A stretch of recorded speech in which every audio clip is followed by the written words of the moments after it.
Olá pessoal, tudo bem? Boa noite. Hoje nós teremos uma aula diferenciada. Isso por causa do surto do vírus coronavírus, né? Que é mais uma questão de prevenção mesmo, para que depois possamos todos saudáveis, bonitos e felizes continuar nossas aulas presenciais. Tá bom? A aula de hoje é do curso de Ciências Contábeis e vamos trabalhar a teoria da contabilidade. O conteúdo propriamente dito é a origem e desenvolvimento da contabilidade.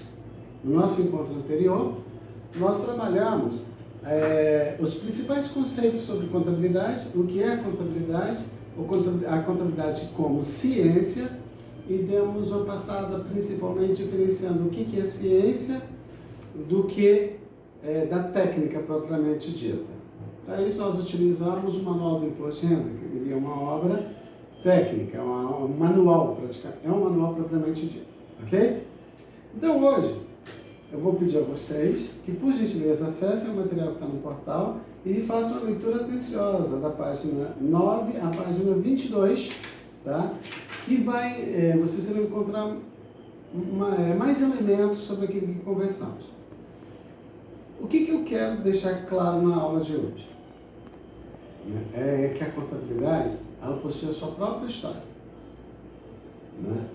E como vimos na aula anterior, faz parte do ser humano, quanto ser social, preocupar-se com o controle e o registro do patrimônio. Mais na frente nós vamos trabalhar esse conceito melhor do que é patrimônio, principalmente na perspectiva da contabilidade. Nas aulas anteriores, nós fizemos um paralelo entre administração, direito, economia e estatística relacionados ao patrimônio, deixando para o final o estudo do patrimônio na perspectiva da contabilidade, que, por sinal, é o objeto de estudo da mesma. Então, vamos lá. Cerca de 20 mil anos atrás, nós já até mencionamos sobre isso, a questão das pinturas rupestres. Nessas pinturas rupestres, nós já tínhamos, de forma ainda rudimentar, os elementos principais da contabilidade, que é a conta, né, que é o nome da conta. Essa conta nós temos o aspecto qualitativo e quantitativo. O qualitativo seria aqueles desenhos, e o quantitativo seria aqueles rabiscos que ficam ao lado das pinturas rupestres. Que ali, segundo os historiadores, são os primeiros traços que o homem traz sobre o controle e registro do patrimônio. Daí nós vamos dar um pulo, tá, para cerca de 6 mil anos atrás, onde nós começamos estou olhando aqui minha colinha, né, que é a questão do quando a sociedade já está mais organizada, onde o Estado ele possui uma forte influência e domínio, e nisso ele precisa preocupar-se com o processo de tributação. Nesse processo de tributação e o mercado e o comércio em pleno desenvolvimento, começam a aparecer os primeiros processos de escrita mais próximos do que a gente tem hoje. Nessa época pensa, de acordo com os teóricos, na unigrafia, o que nós consideramos como partida simples, ou simples fluxo de caixa. A partir do século XII, aí a gente já vai, século XII não, cerca de 2000 anos antes de Cristo, os egípcios, eles já tinham uma preocupação também no controle do patrimônio, só que de uma forma mais desenvolvida, de uma forma mais ampliada, pois aí a gente já está falando no registro no papiro. Só um minutinho. Então, finalizando esse período empírico, que começa cerca de 20 mil anos antes de Cristo e que chega até o período de 2 mil anos antes de Cristo, nós vamos agora partir para o período lógico da contabilidade. Esse período lógico, ele tem início basicamente no século XII, com Leonardo Pisano, né, que é um dos primeiros escritores a dar nome à própria contabilidade. Porém, o método das partidas dobradas, ele só é reconhecido pelo mundo a partir do século XV com Luca Pacioli. O Luca Pacioli tem uma importância tremenda para a história da contabilidade. Mas vamos deixar bem claro. O objetivo do Luca Pacioli não era escrever sobre contabilidade. Ele estava escrevendo um livro, que é o Suma, e que versava sobre matemática e os números irracionais. Dentro desse processo da pesquisa dele, ele escreveu cerca de 20 páginas que falavam sobre o método das partidas dobradas. Em que se configura esse método das partidas dobradas? Se configura de que para cada débito eu tenho crédito correspondente. Ou seja, confronto de números negativos e positivos num equilíbrio patrimonial. Quando Luca Pacioli escreve isto, cerca de 20 páginas, dentro de um livro de aproximadamente, segundo, diverge um pouco, são muitas páginas, próximo de umas 400 páginas. Pois então, quando Luca Pacioli escreve 20 páginas sobre a contabilidade, virou um livro. Pelo seguinte, Luca Pacioli, embora seja filósofo matemático, ele é conhecido pelos teóricos como um filósofo e matemático medíocre. Medíocre não no sentido de ser ruim, mas ele não trazia nada de novo. Vejam, nós estamos falando do século XV. Nós estamos falando da Europa do século XV. Nós estamos falando de Leonardo da Vinci. Nós estamos falando dos grandes nomes, dos grandes pensadores, né, que até hoje nós ainda utilizamos. E Luca Pacioli, ele não inventou o método das partidas dobradas, pois esse método ele já era utilizado em vários mosteiros, como uma forma de controlar e registrar as finanças e o patrimônio daqueles mosteiros. De onde veio isso? Esse conhecimento, segundo estudiosos, vem da queda de Constantinopla pelos turcos, né? Que aí os sábios bizantinos tiveram que rapar fora e tiveram asilo nessa parte da Europa. Nessa parte, eles começaram a apresentar um modelo mais confiável para demonstrar o patrimônio, para registrar através do método das partidas dobradas. E outro fator que foi predominante para que a contabilidade viesse a lume com esse método foi o fato de ser uma das primeiras obras a serem publicadas utilizando a prensa. Então, esses fatores fizeram com que se fosse um livro mais fácil de ser manuseado, e isso dizimou-se praticamente por toda a Europa, e as pessoas começaram a utilizar o método das partidas dobradas como uma forma de controle do patrimônio. Muitos autores dizem que Luca Pacioli é o pai da contabilidade. Não, não é o pai. Não é o inventor. Porque se ele fosse o pai ou inventor, no mínimo o processo seria dele. E há registro de que o processo era utilizado na própria Europa mesmo, mas ele não era tão conhecido como a questão da oligrafia. Isso elevou a obra de Luca Pacioli ao patamar de grandes obras, mas não a obra, simplesmente essas 20 páginas, esse capítulo que fala sobre as partidas dobradas.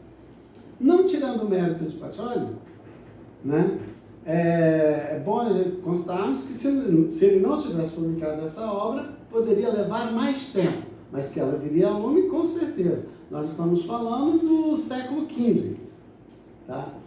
Fato importante que eu acho que o livro de vocês não fala muito, mas é importante ressaltarmos, que a contabilidade ela começa a tornar-se ciência a partir do momento que outros pensadores e outros pesquisadores quiseram compreender melhor o que é esse registro. E a partir daí começam a surgir as escolas do pensamento contábil. Vou destacar aqui algumas das escolas que são assim, as mais conhecidas. O livro traz outros exemplos e vou depois passar o material para vocês aprimorarem um artigo muito interessante. Na verdade, trata-se até de um artigo meu. Uma das escolas, talvez mais antiga, e que muita gente fala que não é escola de pensamento, é o ocultismo. Porque o contismo, vou separar contismo, personalismo, controlismo, patrimonialismo e vou acrescentar a questão do neopatrimonialismo. Vamos lá.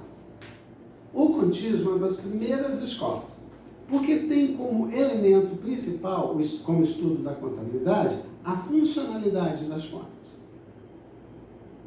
que separa de imediato a questão da pessoa física e da pessoa jurídica, do dono da empresa e dos negócios. Essa escola, ela é aperfeiçoada, eu considero como aperfeiçoada, alguns consideram como nula ou cancelada, pela escola seguinte, que é a personalista. A escola personalista, ela tem um viés mais jurídico. A questão da personalidade jurídica do patrimônio, né? Ou seja, a empresa, o foco de estudo da contabilidade é a empresa, ou seja, a quem pertence aquele patrimônio numa perspectiva empresarial. Lembrando, só reforçando, uma escola não anula a outra. Isso aí já estou falando num viés mais filosófico. Uma escola complementa a outra. E, no mesmo período também, nós temos a questão do controlismo. Controlismo pega mais, controlismo, aziendalismo, são escolas que estão mais próximas da questão empreendedora, da contabilidade como gestão, da informação contábil como elemento primordial para o processo de gestão. Vejam bem, eu estou indo no cerne de cada uma dessas escolas de pensamento. No final eu vou fazer uma pergunta. E a que é a mais adotada é a questão do patrimonialismo. O patrimonialismo, ele é uma escola que determina e defende o patrimônio como objeto de estudo da contabilidade. O que é o patrimônio? O patrimônio nessa perspectiva do conjunto de bens, direitos e obrigações. Esse pensamento, ele esteve muito focado na Itália. Eu vou dar um break e daqui a pouco eu vou colocar um outro vídeo, 2, para darmos sequência a essas escolas. Essas. Ok. Então, voltando à questão do pensamento clássico contábil, nós falamos do contismo, personalismo, controlismo, um pouco do aziendalismo e chegamos na questão do patrimonialismo. Dentro do patrimonialismo, onde o foco de estudo mais relevante seria o patrimônio por si mesmo, uma perspectiva de conjunto de bens, direitos e obrigações. Porém, o que é o patrimônio numa configuração mais contemporânea? Lopes de Sá, que é um mineiro, ele desenvolveu um estudo que foi defendido na Alemanha e também em toda a América Latina, com reconhecimento internacional, que é a teoria do neopatrimonialismo.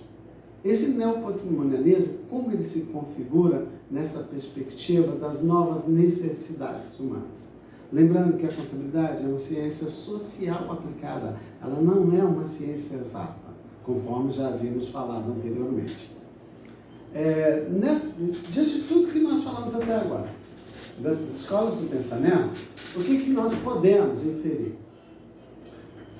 Não é interessante estudarmos isoladamente. Por quê? Isoladamente, elas ficam meio que desfocadas do todo.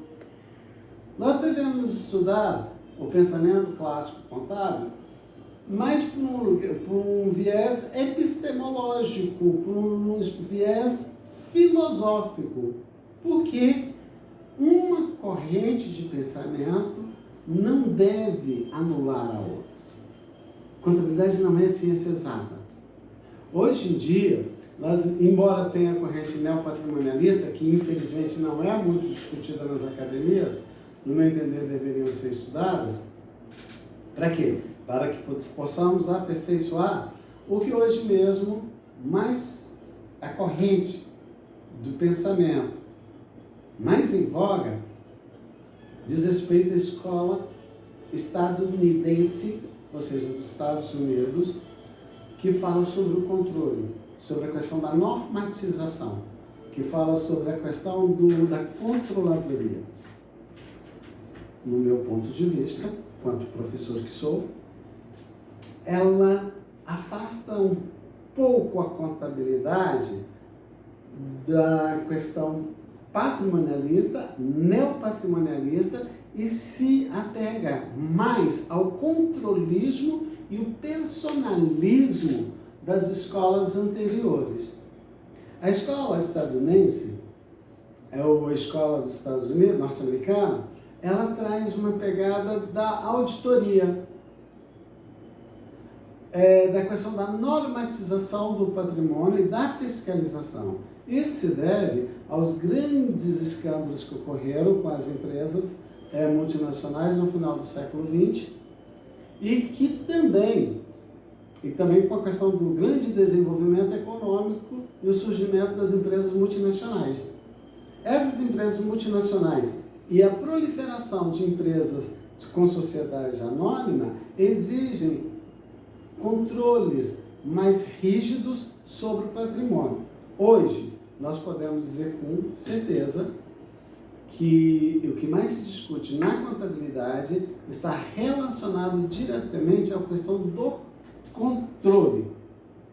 Nas próximas aulas, nós vamos falar sobre a norma internacional de contabilidade, ok? Por hoje é só.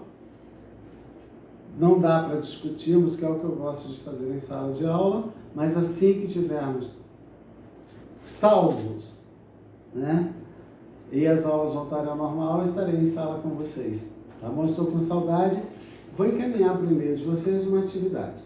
De imediato, eu gostaria que vocês fizessem uma relação utilizando. A atividade faça conexão entre as escolas do pensamento contábil e o fato de a contabilidade ser uma ciência social aplicada. Vocês vão redigir o texto de uma lauda e me enviar por e-mail. Ok? Abraços, fiquem com Deus.